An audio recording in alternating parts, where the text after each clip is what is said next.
प्यारे दोस्तों, भाइयों एवं बहनों, आज की इस वीडियो में हम तुलसी विवाह की पवित्र कथा को जानेंगे और समझेंगे कि यह इतना महत्वपूर्ण क्यों है। एक बार भगवान शिव ने अपने अंदर के तेज को समुद्र में फेंक दिया था। उससे एक महातेजस्वी बालक का जन्म हुआ। वह बालक आगे चलकर जालंधर नाम से पराक्रमी दैत्य राजा बन गया।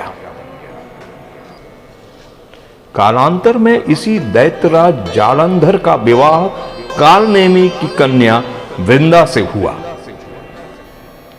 जालंधर एक महाराक्षस था। अपनी सत्ता के मद में चूर उसने माता लक्ष्मी को पाने की कामना से युद्ध किया, परंतु समुद्र से ही उत्पन्न होने के कारण माता लक्ष्मी ने उसे अपने भाई के रूप में स्वीकार किया। वहां से पराजित होने के पश्चात वह देवी पार्वती को पाने की लालसा में कैलाश पर्वत पर पहुंच गया और देवाधिदेव शिवजी का रूप धारण कर माता पार्वती के समीप चला गया, परंतु मां पार्वती ने अपने योग बल से उसे तुरंत पहचान लिया तथा वहां से वह अंतर्ध्यान हो गई। तब देवी पार्वती ने क्रुद्ध होकर यह सारा वृत्तांत भगवान विष्णु के आगे सुनाया। जालंधर की पत्नी वृंदा एक अत्यंत ही पतिव्रता स्त्री थी। उसी के प्रतिव्रत धर्म की शक्ति से जालंधर न तो मारा जाता था और ना ही पराजित होता था। इसलिए जालंधर का नाश करने के लिए वृंदा के प्रतिव्रत धर्म को भंग करना बहुत ही आवश्यक था। इसी कारण भगवान विष्णु एक महर्षि का वेश बदलकर वन में जा पहुंचे, जहां वृंदा अकेली भ्रमण कर रही थी। महर्षि का वेश धारण किए भगवान विष्णु जी के साथ दो मायावी राक्षस भी थे, जिन्हें देखकर वृंदा भयभीत हो गई। महर्षि ने वृंदा के सामने पल में दोनों को भस्म कर दिया।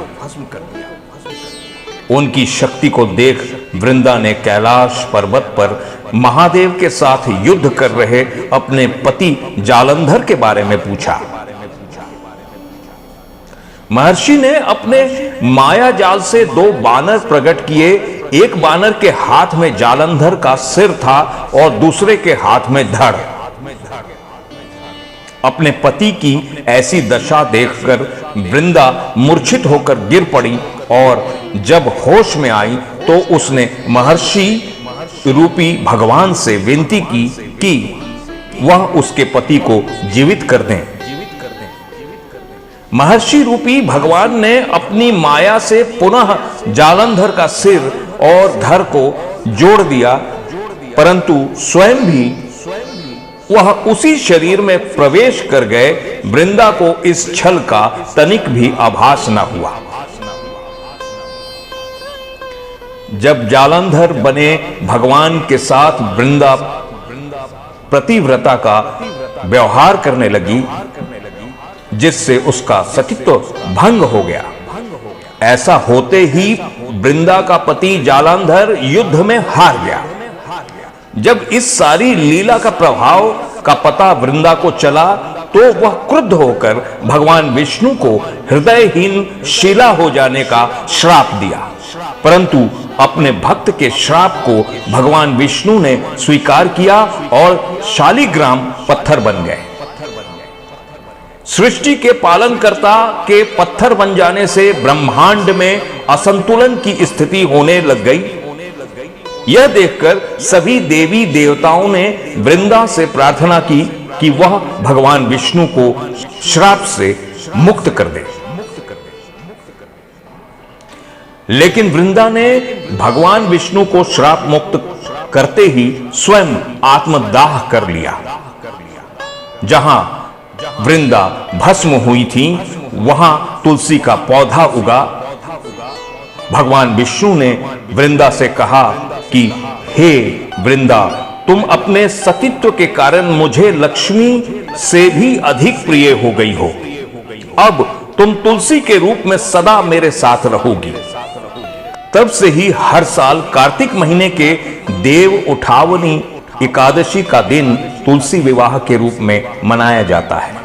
भगवान ने कहा था कि जो मनुष्य भी मेरे शालिग्राम रूप के साथ तुलसी का विवाह कराएगा उसे इस लोक और परलोक में विपुल यश प्राप्त होगा। आज भी उसी दैत्य जालंधर की वह भूमि जलंधर नाम से विख्यात है। सती वृंदा का मंदिर मोहल्ला कोट किशनचंद में स्थित है। कहा जाता है कि इस स्थान पर एक प्राचीन गुफा भी थी जो सीधी हरिद्वार तक जाती थी।